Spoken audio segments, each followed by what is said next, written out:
Beaucoup de jeunes parents me disent qu'ils manquent de temps pour eux. C'est vrai que lorsqu'on a un enfant, surtout un enfant en bas âge, énormément de charges s'ajoutent au quotidien et viennent réduire le temps disponible. Et comme on valorise beaucoup l'épanouissement individuel, ce sentiment de manquer de temps pour soi est très souvent très mal vécu. La difficulté, c'est que quand une charge supplémentaire arrive, on n'a pas plus de temps pour autant. La journée ne fait toujours que 24 heures. On va donc devoir revoir nos priorités, mais ça ne va pas toujours suffire à dégager du temps pour soi au sens classique du terme, c'est-à-dire faire du sport, voir ses amis, lire un bouquin tranquille, etc. Et c'est vrai que dans les premiers mois, voire les premières années de la vie d'un enfant, de l'arrivée d'un enfant, on n'a plus ce temps-là.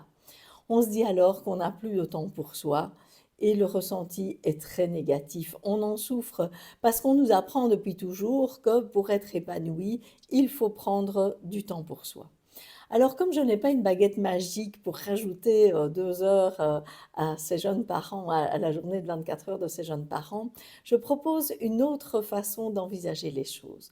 Je vous propose de peut-être modifier la façon dont on voit le temps pour soi. Si on y réfléchit, on parle de temps pour soi dans le cadre de l'épanouissement personnel. Donc le temps pour moi, c'est du temps qui me fait du bien. C'est du temps qui va contribuer à mon épanouissement personnel.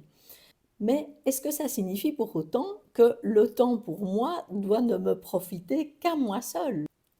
Quand je prends du temps pour mon couple ou pour ma famille, quelque part, ça contribue également à mon bien-être.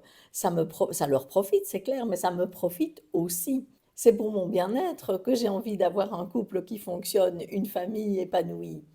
En réalité, tout ce qui contribue à mon bien-être, c'est du temps pour moi. Et si je prends conscience de ça, si je me dis que tout ce qui me fait du bien compte comme du temps pour moi, à ce moment-là, j'accepte beaucoup plus facilement le fait normal de ne plus pouvoir faire tout ce que je faisais quand j'avais moins de charge. Parce que le regard que je porte sur la situation a un impact réel sur mon ressenti.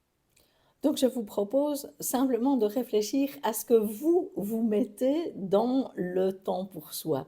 Si vous incluez dans ce temps tout ce qui contribue à votre épanouissement personnel, vous vous sentirez nettement moins dépassé par les contraintes et vous aurez beaucoup moins l'impression de manquer de temps pour vous.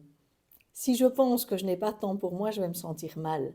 Si je pense que j'en ai différemment de la façon dont je l'avais avant, je vais me sentir beaucoup mieux. Alors, en fonction de l'évolution de votre vie, réfléchissez bien à ce que vous avez envie de mettre dans le temps pour vous.